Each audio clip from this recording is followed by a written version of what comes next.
ಅವನು ಒಮ್ಮೆಲೆ ಭಯದಿಂದ ಎಚ್ಚರಾಗ್ತಾನೆ. ಕೆಳಗೆ ನೋಡಿದ ಕೂಡಲೇ ಅವನ ಬಾಯಿಂದ ಕಿರುಚಾಟ ಬರುತ್ತೆ. ಅವನ ನಿಜವಾದ ಕಾಲುಗಳ ಜಾಗದಲ್ಲಿ ಈಗ ಯಾಂತ್ರಿಕ ಕಾಲುಗಳನ್ನು ಜೋಡಿಸಲಾಗಿತ್ತು. ಕೋಪ ಮತ್ತು ಭಯದಲ್ಲಿ ಅವನು ಬಾಗಿಲಿಗೆ ಎಷ್ಟು ಜೋರಾಗಿ ಒತ್ತಿತಾನೆ ಅಂದ್ರೆ ಅದು ಚೂರು ಚೂರಾಗಿ ಒಡೆದೇ ಹೋಗುತ್ತೆ. ಮತ್ತವನು ರಸ್ತೆ ಕಡೆಗೆ ಓಡ್ತಾನೆ. ಹೊರಗೆ ನಿಂತಿದ್ದ ಜನರು ತಕ್ಷಣವೇ ಅವನ ಮೇಲೆ ಗನ್ ಪಾಯಿಂಟ್ ಮಾಡ್ತಾರೆ. ಆದರೆ ಅದೇ ಕ್ಷಣದಲ್ಲಿ ಅವನ ಹೊಸ ಕಾಲುಗಳಲ್ಲಿ ವಿಚಿತ್ರವಾದ ಭಾರಿ ಶಕ್ತಿ ಹರಿತಿರುವ ಅನುಭವವಾಗುತ್ತೆ. ಕೇವಲ ಒಂದು ಕ್ಷಣದಲ್ಲಿ ಅವನು 100 ಮೀಟರ್ ದೂರ ಓಡಿಬಿಡುತ್ತಾನೆ. ಅವನ ವೇಗ ಎಷ್ಟು ಭಯಾನಕವಾಗಿರುತ್ತೆ ಅಂದರೆ ಗುಂಡುಗಳಿಗೂ ಅವನನ್ನು ತಲುಪಲು ಸಾಧ್ಯವಾಗಲ್ಲ. ಅವನ ಹೆಸರು ನಿಕ್. ಕೆಲವು ದಿನಗಳ ಹಿಂದೆ ಅವನು ಮ್ಯಾಸಚ್ಯೂಸೆಟ್ಸ್ ಇನ್ಸ್ಟಿಟ್ಯೂಟ್ ಆಫ್ ಟೆಕ್ನಾಲಜಿಯ ವಿದ್ಯಾರ್ಥಿಯಾಗಿದ್ದವನು. ಓದುವುದರಲ್ಲಿ ಟಾಪರ್ ಆಗಿದ್ದವನು ಒಬ್ಬ ಎಕ್ಸ್ಪರ್ಟ್ ಹ್ಯಾಕರ್ ಕೂಡ ಹೌದು. ಖಗೋಳಶಾಸ್ತ್ರದಿಂದ ಭೂಗೋಳಶಾಸ್ತ್ರದವರೆಗೆ ಅವನಿಗೆ ತಿಳಿಯದ ವಿಷಯವೇ ಇರಲಿಲ್ಲ. ಆದರೆ ಬಾಲ್ಯದಿಂದ ಅವನು ಕಾಲಿನ ಕಾಯಿಲೆಯಿಂದ ಬಳಲುತ್ತಿದ್ದ. ಆದ್ದರಿಂದ ಅವನು ಯಾವಾಗಲೂ ಊರುಗೋಲುಗಳ ಸಹಾಯದಿಂದಲೇ ನಡೆಯಬೇಕಾಗುತ್ತಿತ್ತು. ಒಂದು ದಿನ ಅವನು ತನ್ನ ಗರ್ಲ್ ಫ್ರೆಂಡ್ ಹೇಲಿ ಮತ್ತು ಫ್ರೆಂಡ್ ಜೋನಾ ಜೊತೆ ರೋಡ್ ಟ್ರಿಪ್ನಲ್ಲಿದ್ದ. ಅವರು ಹೇಲಿಯ ಸಾಮಾನುಗಳನ್ನು ಮತ್ತೊಂದು ಕಡೆಗೆ ಸಾಗಿಸಲಿಕ್ಕೆ ಸಹಾಯ ಮಾಡ್ತಿದ್ದರು. ಆಗ ಸಂಜೆ ಹೊತ್ತಿಗೆ ಅವನಿಗೊಬ್ಬ ರಹಸ್ಯ ಹ್ಯಾಕರ್ನಿಂದ ಮೆಸೇಜ್ ಬರುತ್ತೆ. ಅವರು ಬಹಳ ದಿನಗಳಿಂದ ಆನ್ಲೈನ್ನಲ್ಲಿ ಒಬ್ಬರಿಗೊಬ್ಬರು ಚಾಲೆಂಜ್ ಹಾಕ್ತಿದ್ದರು. ಆದರೆ ಈ ಸಲ ಆ ಹ್ಯಾಕರ್ ಡೈರೆಕ್ಟ್ ಆಗಿ ಹೇಲಿಯ ಲ್ಯಾಪ್ಟಾಪ್ ಹ್ಯಾಕ್ ಮಾಡಿ ಅವಳ ಪ್ರತಿಯೊಂದು ಚಲನವಲನಗಳನ್ನು ಗಮನಿಸುತ್ತಿದ್ದ. ಅವನು ಕೂಡಲೇ ಆ ಹ್ಯಾಕರ್ನ ಸ್ಥಳವನ್ನು ಟ್ರೇಸ್ ಮಾಡಲು ಆರಂಭಿಸ್ತಾನೆ. ಜೋನಾ ಹೇಳ್ತಾನೆ, ಈ ಹ್ಯಾಕರ್ನನ್ನು ಹುಡುಕಿ ಒಮ್ಮೆ ಪಾಠ ಕಲಿಸುವ. ಮಾತ್ರ ನಿಕ್ನ ಮನಸ್ಸು ಈಗಾಗಲೇ ಬೇಸರಗೊಂಡಿತ್ತು. ಅವನೊಳಗೆ ಹೇಲಿ ತನ್ನ ದೈಹಿಕ ಸ್ಥಿತಿಯ ಕಾರಣ ಅವನನ್ನು ಬಿಟ್ಟು ಹೋಗಲು ಬಯಸುತ್ತಿದ್ದಾಳೆ ಅನ್ನೋ ಭಾವನೆ ಕಾಡ್ತಿತ್ತು. ಮತ್ತು ಈ ಟ್ರಿಪ್ ಕೇವಲ ಬ್ರೇಕಪ್ಗೆ ಒಂದು ಕಾರಣ ಮಾತ್ರ ಅನ್ನಿಸುತ್ತಿತ್ತು. ಕೋಪದಲ್ಲಿ ಅವನು ಯಾವುದೇ ಬೆಲೆಗೆ ಆ ಹ್ಯಾಕರ್ನನ್ನು ಹುಡುಕಬೇಕಂತ ಡಿಸೈಡ್ ಮಾಡ್ತಾನೆ.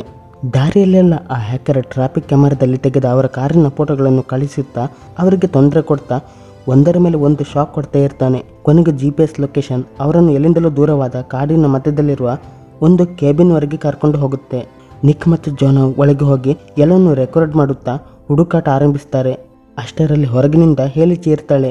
ನಿಕ್ ಓಡಿ ಹೋಗಿ ಹೊರಗೆ ಬಂದ ಕ್ಷಣ ಅವಳು ಗಾಳಿಯಲ್ಲಿ ಮೇಲಕ್ಕೆ ಎದ್ದುಕೊಂಡಿರುವುದನ್ನು ನೋಡ್ತಾನೆ. ಮುಂದಿನ ಕ್ಷಣವೇ ಒಂದು ಭಯಾನಕ ಬಿಳಿ ಬೆಳಕು ನೇರವಾಗಿ ಅವನ ಮುಖಕ್ಕೆ ಬೀಳುತ್ತೆ ಮತ್ತು ಅವನು ಪ್ರಜ್ಞೆ ಕಳೆದುಕೊಳ್ತಾನೆ. ಎಷ್ಟು ಸಮಯ ಕಳೆಯಿತು ಎಂಬುದು ಯಾರಿಗೂ ಗೊತ್ತಿರಲಿಲ್ಲ. ಕೊನೆಗೆ ಅವನು ಕಣ್ಣು ಓಪನ್ ಮಾಡಿದಾಗ ವೀಲ್ ಚೇರ್ನಲ್ಲಿ ಕುಳಿತಿದ್ದ ಮತ್ತು ಅವನ ಸಂಪೂರ್ಣ ದೇಹ ಸುಮ್ಮನಾಗಿತ್ತು. ಅವನ ಮುಂದೆ ಹ್ಯಾಜ್ಮೆಟ್ ಸೂಟ್ ಧರಿಸಿದ್ದ ಒಬ್ಬ ವ್ಯಕ್ತಿ ಕುಳಿತಿದ್ದ. ಅವನ ಹೆಸರು ಹಾಲಿಸ್. ಹಾಲಿಸ್ ಹೇಳ್ತಾನೆ, ನಿನ್ನ ನೆನಪುಗಳನ್ನು ಮರಳಿ ತರಲು ನಾನು ಸಹಾಯ ಮಾಡ್ತೇನೆ. ನಂತರ ಅವನು ಹೇಳ್ತಾನೆ, ಅವರು ಏಲಿಯನ್ ಜೀವಿಗಳ ಸಂಪರ್ಕಕ್ಕೆ ಬಂದಿದ್ದಾರೆ ಮತ್ತು ಬಹುಶಃ ಸೋಂಕಿಗೆ ಒಳಗಾಗಿರಬಹುದು. ಹಲವಾರು ದಿನಗಳ ಕಾಲ ವೈದ್ಯರು ನಿಕ್ಗೆ ಪ್ರಶ್ನೆಗಳನ್ನು ಕೇಳುತ್ತಲೇ ಇರ್ತಾರೆ. ಆದರೆ ಇಲ್ಲಿ ಏನಾಗ್ತಿದೆ ಎಂಬುದೇ ಅವನಿಗೆ ಅರ್ಥವಾಗುವುದಿಲ್ಲ. ಅವನು ಮತ್ತೆ ಮತ್ತೆ ಹೇಲಿ ಮತ್ತು ಜೋನಾಳನ್ನು ಭೇಟಿ ಮಾಡಬೇಕಂತ ಕೇಳ್ತಾನೆ. ಮಾತ್ರ ಯಾರು ಅವರ ಬಗ್ಗೆ ಏನು ಹೇಳುವುದಿಲ್ಲ. ಒಂದು ದಿನ ಡಾಕ್ಟರ್ ಬಳಿಗೆ ಕರೆದೊಯ್ಯುವಾಗ ಅವನೊಂದು ಕೊಠಡಿಯಲ್ಲಿ ಹೇಲಿ ಹಾಸಿಗೆ ಮೇಲೆ ಮಲಗಿರುವುದನ್ನು ನೋಡ್ತಾನೆ. ಅವಳನ್ನು ಭೇಟಿ ಮಾಡಲು ಪ್ರಯತ್ನಿಸಿದರೂ ಅವರು ಅನುಮತಿ ಕೊಡುವುದಿಲ್ಲ. ನಂತರ ಕೋಣೆಗೆ ಮರಳಿದಾಗ ಪಕ್ಕದ ರೂಮ್ನಿಂದ ಜೋನನ ಧ್ವನಿ ಕೇಳಿಸುತ್ತೆ. ನಿಕ್ಕಿ ಹೇಳ್ತಾನೆ, ಇವತ್ತು ನಾನು ಹೇಲಿಯನ್ನು ನೋಡಿದ್ದೆ, ಆದರೆ ಅವರು ನನಗೆ ಅವಳನ್ನು ಭೇಟಿ ಮಾಡಲು ಬಿಡಲಿಲ್ಲ. ಜೊತೆಗೆ ನನಗೆ ನನ್ನ ಕಾಲುಗಳ ಅನುಭವವೇ ಇಲ್ಲ. ಜೋನ ಹೇಳ್ತಾನೆ, ಅವರು ನನಗೆ ಯಾವುದೋ ಪಾನೀಯ ಕೊಟ್ಟಿದ್ದರು. ಅದಾದ ನಂತರ ನನ್ನ ಹೃದಯ ಸರಿಯಾಗಿದೆ ಅಂತ ಅನ್ನಿಸ್ತಾ ಇಲ್ಲ. ಈಗ ಇಬ್ಬರು ತಮಗೆ ಕಾಣುವ ಪ್ರತಿಯೊಂದು ವಿಷಯವನ್ನು ಪರಸ್ಪರ ಹಂಚಿಕೊಳ್ಳಲು ತೀರ್ಮಾನಿಸ್ತಾರೆ. ಅದರ ನಂತರ ನಿಕ್ ತನ್ನ ಸುತ್ತಲಿನ ಪ್ರತಿಯೊಂದು ವಿಷಯವನ್ನು ಗಮನಿಸಲು ಆರಂಭಿಸ್ತಾನೆ. ಯಾವ ಕೋಡಿ ಯಾವ ಬಾಗಿಲು ತೆರೆಯುತ್ತದೆ, ಯಾರಿಗೆ ಯಾರ ಜೊತೆ ಮಾತನಾಡಲು ಅನುಮತಿ ಇದೆ, ಎಲ್ಲವನ್ನು ನೆನಪಿನಲ್ಲಿ ಇಟ್ಕೊಳ್ತಾನೆ. ಮತ್ತೆ ವೈದ್ಯರು ನಿಕ್ನನ್ನು ಪರೀಕ್ಷೆಗೆ ಕರೆಯುತ್ತಾರೆ. ಅವನ ಮುಂದೆ ವಿವಿಧ ಆಕಾರಗಳ ವಸ್ತುಗಳನ್ನಿಟ್ಟು ಬಣ್ಣ ಮತ್ತು ಆಕಾರಗಳನ್ನು ಗುರುತಿಸಲು ಹೇಳ್ತಾರೆ. ಆದರೆ ನಿಕ್ ಉತ್ತರಿಸಲು ನಿರಾಕರಿಸ್ತಾನೆ. ಅವನು ಹೇಳುತ್ತಾನೆ, ನೀವು ಹೇಲಿಯನ್ನು ನನಗೆ ಭೇಟಿಯಾಗಲು ಬಿಡುವವರೆಗೂ ನಾನು ಏನನ್ನೂ ಹೇಳಲ್ಲ. ಇದರಿಂದ ಡಾಕ್ಟರ್ ಅವನನ್ನು ಹೇಲಿಯ ಬಳಿಗೆ ಕರೆದುಕೊಂಡು ಹೋಗಬೇಕಾಗುತ್ತೆ. ಮಾತ್ರ ಅದರಿಂದ ಯಾವುದೇ ಪ್ರಯೋಜನವಿಲ್ಲ, ಯಾಕೆಂದ್ರೆ ಹೇಲಿ ಕೋಮದಲ್ಲಿದ್ದಳು. ನಿಕ್ ಮತ್ತೆ ತನ್ನ ಕೋಣೆಗೆ ಬಂದು ಈ ವಿಷಯಗಳನ್ನೆಲ್ಲ ಜೋನಾಗೆ ಹೇಳಲು ಆರಂಭಿಸ್ತಾನೆ. ಆದರೆ ಅದೇ ಕ್ಷಣ ಹತ್ತಿರದ ಕೊಠಡಿಯಿಂದ ಧ್ವನಿ ನಿಂತು ಹೋಗುತ್ತೆ. ಅದೇ ಸಮಯದಲ್ಲಿ ಅಲ್ಲಿ ಒಂದು ಹಸುವಿನ ಮೇಲೆ ಪ್ರಯೋಗಗಳು ನಡೆಯುತ್ತಿರುತ್ತವೆ. ಆಗ ಅಚಾನಕ್ಕಾಗಿ ಲೈಟ್ ಹೋಗುತ್ತೆ ಮತ್ತು ಯಾರೋ ಒಬ್ಬರು ಆ ಫೆಸಿಲಿಟಿಯಿಂದ ತಪ್ಪಿಸಿಕೊಳ್ತಾರೆ. ನಿಕ್ ಕೂಡ ಓಡಿ ಕತ್ತಲೆಯ ಬಾತ್ರೂಮ್ನಲ್ಲಿ ಅಡಗಿಕೊಳ್ತಾನೆ. ನಂತರ ಲೈಟ್ ಬಂದಾಗ ಇಬ್ಬರು ಜನ ಅವನನ್ನು ಹೊರಗೆ ಕರ್ಕೊಂಡು ಬರ್ತಾರೆ. ಆಗ ನಿಕ್ ಗೋಡೆಗಳ ಮೇಲೆ ಆಳವಾದ ಗುರುತುಗಳನ್ನು ಗಮನಿಸ್ತಾನೆ. ನಂತರ ಅವನು ವೈದ್ಯರ ಬಳಿ ಹೋಗಿ ಕೇಳ್ತಾನೆ, ಜೋನಾ ಎಲ್ಲಿದ್ದಾನೆ? ಡಾಕ್ಟರ್ ಹೇಳ್ತಾನೆ, ಜೋನನ ಇಲ್ಲಿಗೆ ಯಾವತ್ತಿಗೂ ಕರೆತಾ ಇರಲೇ ಇಲ್ಲ. ನಿಕ್ ಬೆಚ್ಚಿ ಬಿದ್ದು ಹೇಳ್ತಾನೆ, ಅದು ಅಸಾಧ್ಯ, ನಾನು ಅವರ ಜೊತೆ ಮಾತನಾಡಿದ್ದೆ. ಮಾತ್ರ ವೈದ್ಯರು ಯಾವುದೇ ಉತ್ತರ ಕೊಡುವುದಿಲ್ಲ. ಈಗ ನಿಕ್ಗೆ ಜೋನಾ ಇಲ್ಲಿಂದ ತಪ್ಪಿಸಿಕೊಂಡಿದ್ದಾನ ಅಂತ ಸ್ಪಷ್ಟವಾಗುತ್ತೆ. ಆದ್ದರಿಂದ ಅವನು ಹೇಲಿಯೊಂದಿಗೆ ಇಲ್ಲಿಂದ ತಪ್ಪಿಸಿಕೊಳ್ಳಲು ನಿರ್ಧಾರ ಮಾಡ್ತಾನೆ. ಇಷ್ಟೊಂದು ದಿನಗಳಲ್ಲಿ ಅವನು ಎಲ್ಲ ಕೋಡ್ಗಳನ್ನು ಮತ್ತು ಹೊರಗೆ ಹೋಗುವ ದಾರಿಗಳನ್ನು ಮನಪಟ ಮಾಡಿಕೊಂಡಿದ್ದ. ಅವನು ಹೇಲಿಯೊಂದಿಗೆ ತಪ್ಪಿಸಿಕೊಳ್ಳಲು ಪ್ರಯತ್ನ ಕೂಡ ಮಾಡ್ತಾನೆ. ಆದರೆ ಕೊನೆಯ ಬಾಗಿಲಿನ ಬಳಿ ತಲುಪಿದಾಗ ವೈದ್ಯರು ಅವನನ್ನು ಹಿಡಿದು ಬಿಡ್ತಾರೆ. ಬಳಿಕ ಅವನು ಮತ್ತೆ ಪ್ರಜ್ಞೆ ಕಳೆದುಕೊಳ್ತಾನೆ. ಕಣ್ಣು ತೆರೆದಾಗ ಅವನು ಹೇಲಿಯ ಪಕ್ಕದ ಹಾಸಿಗೆಯಲ್ಲಿರ್ತಾನೆ. ಅವಳನ್ನು ಮುಟ್ಟಲು ಹೋಗ್ತಿದ್ದಂತೆ ಸಿಬ್ಬಂದಿ ಅವನ ಕೈ ಹಿಡಿದು ಬಿಡ್ತಾರೆ. ಹೇಲಿ ಮತ್ತೆ ಪ್ರಜ್ಞೆ ಕಳೆದುಕೊಳ್ತಾಳೆ. ಈಗ ನಿಕ್ ಸಿಬ್ಬಂದಿಯ ಜೊತೆ ಹೋರಾಟ ಮಾಡ್ತಾನೆ ಮತ್ತು ಆ ಗಲಾಟೆಯಲ್ಲಿ ಅವನು ಹಾಸಿಗೆಯಿಂದ ಕೆಳಗೆ ಬೀಳ್ತಾನೆ. ಆಗ ಅವನ ನಿಜವಾದ ಕಾಲುಗಳನ್ನು ಕತ್ತರಿಸಿ ಯಾಂತ್ರಿಕ ಕಾಲುಗಳನ್ನು ಜೋಡಿಸಿರುವುದು ಅವನಿಗೆ ಗೊತ್ತಾಗುತ್ತೆ ಮತ್ತು ಈಗ ಅವನು ಸರಿಯಾಗಿ ನಡೆಯಲು ಸಾಧ್ಯವಾಗುತ್ತಿತ್ತು. ಆ ಯಾಂತ್ರಿಕ ಕಾಲುಗಳು ಭಾರಿ ಶಕ್ತಿಶಾಲಿಯಾಗಿದ್ದವು. ಅವುಗಳ ಸಹಾಯದಿಂದ ಅವನು ಬಾಗಿಲಿನ ಪುಡಿಗೈದು ಹೊರಬರ್ತಾನೆ. ಎದುರಿಗೆ ಬರುವ ಪ್ರತಿಯೊಬ್ಬರ ಮೇಲೂ ದಾಳಿ ಮಾಡುತ್ತಾ ಮುಂದೆ ಹೋಗ್ತಾನೆ. ಹೇಲಿ ಕೂಡ ಅವನ ಜೊತೆಗಿರ್ತಾಳೆ. ಅವರು ಲಿಫ್ಟ್ ಮೂಲಕ ಕೆಳಗೆ ಇಳಿಯುವಾಗ ವೈದ್ಯ ನಿಕ್ಕಿಗೆ ಹೇಳ್ತಾನೆ, ನೀನು ಇಲ್ಲಿಂದ ಹೊರಗೆ ಹೋದರೆ ಏಲಿಯನ್ಗಳು ನಿನಗೆ ಅಪಾಯವಾಗುತ್ತಾರೆ, ನೀನು ಇಲ್ಲೇ ಇರಬೇಕು. ಆದರೆ ನಿಕ್ ಅವನ ಮಾತನ್ನು ಕೇಳುವುದಿಲ್ಲ. ಸುರಂಗ ದಾಟಿ ಕೊನೆಗೆ ಅವರು ಆ ಫೆಸಿಲಿಟಿಯಿಂದ ಹೊರಗೆ ಬರ್ತಾರೆ.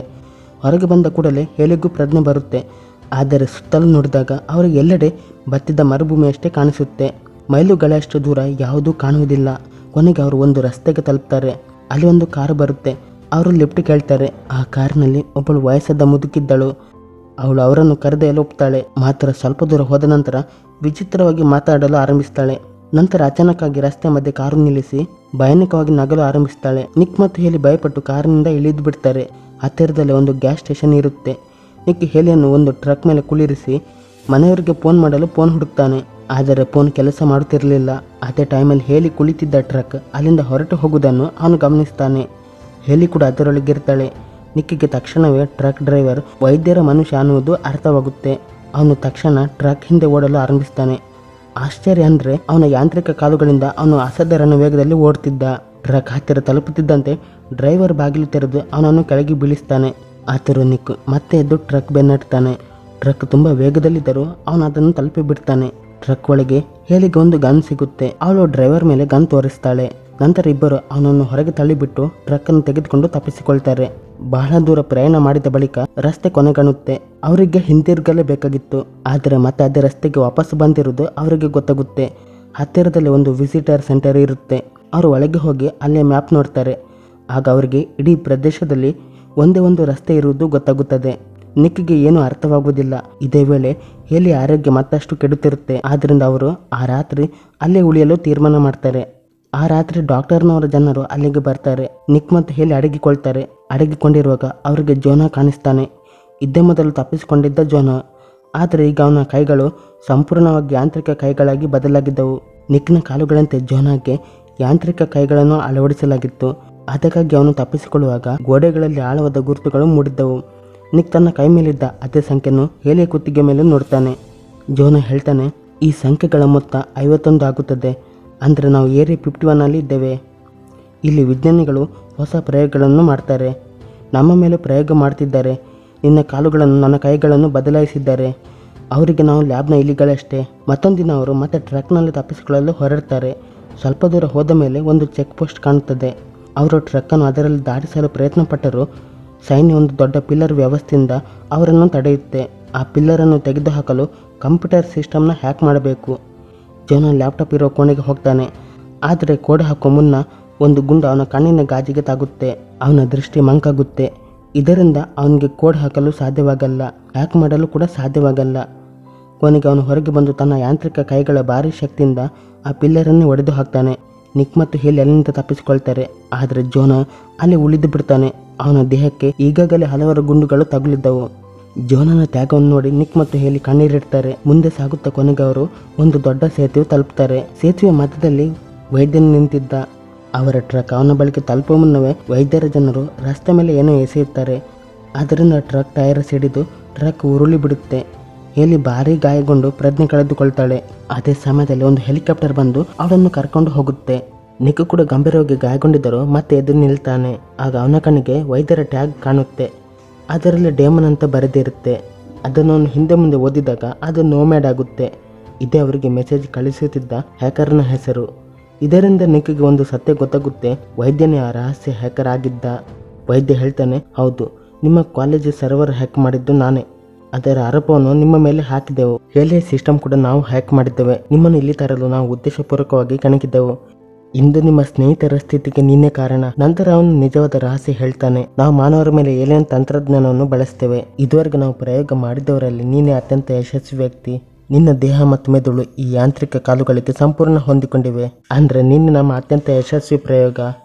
ಇದನ್ನು ಕೇಳಿದ ನಿಕ್ ಕೋಪದಿಂದ ಉರಿದು ಬಿಡ್ತಾನೆ. ತನ್ನ ಯಾಂತ್ರಿಕ ಕಾಲುಗಳ ಶಕ್ತಿಯಿಂದ ಅವನು ಸೇತುವೆ ಕಡೆಗೆ ಭಾರಿ ವೇಗದಲ್ಲಿ ಓಡಲು ಆರಂಭ ಮಾಡ್ತಾನೆ. ಅವನ ಸ್ಪೀಡ್ ತುಂಬಾನೇ ಜಾಸ್ತಿ ಆಗಿರುತ್ತೆ. ಆದರೆ ಅಚಾನಕ್ಕಾಗಿ ಅವನು ಕಾಣದ ಒಂದು ಗೋಡೆಯೊಂದಕ್ಕೆ ಡಿಕ್ಕಿ ಹೊಡಿತಾನೆ. ಆ ಡಿಕ್ಕಿಯ ಪರಿಣಾಮ ಅವನು ಆ ಗೋಡೆ ಇನ್ನೊಂದು ಕಡೆಗೆ ಹೋಗಿಬಿಡ್ತಾನೆ. ಹಿಂದೆ ತಿರುಗಿ ನೋಡಿದಾಗ ವೈದ್ಯನು ತನ್ನ ಹೆಲ್ಮೆಟ್ ತೆಗೆದುಕೊಳ್ತಾನೆ. ಆಗ ನಿಕ್ ಬೆಚ್ಚಿ ಬೀಳ್ತಾನೆ. ಯಾಕಂದರೆ ಅವನು ಮನುಷ್ಯನೇ ಅಲ್ಲ, ಅವನೊಬ್ಬ ಯಾಂತ್ರಿಕ ಏಲಿಯನ್. ಬಳಿಕ ನಿಕ್ ಮುಂದೆ ನೋಡ್ತಾನೆ. ಅವನ ಮುಂದೆ ಬಾಹ್ಯಾಕಾಶ ಕಾಣಿಸುತ್ತೆ. ಆಗ ಅವನಿಗೆ ಭಯಾನಕ ಸತ್ಯ ಗೊತ್ತಾಗುತ್ತೆ. ಅವನು ಭೂಮಿಯಲ್ಲಿ ಇರಲಿಲ್ಲ, ಅವನೊಂದು ಭಾರಿ ಏಲಿಯನ್ ಬಾಹ್ಯಾಕಾಶ ನೌಕೆ ಒಳಗಿದ್ದ. ಆ ನೌಕೆಯ ಸಂಖ್ಯೆ 23541.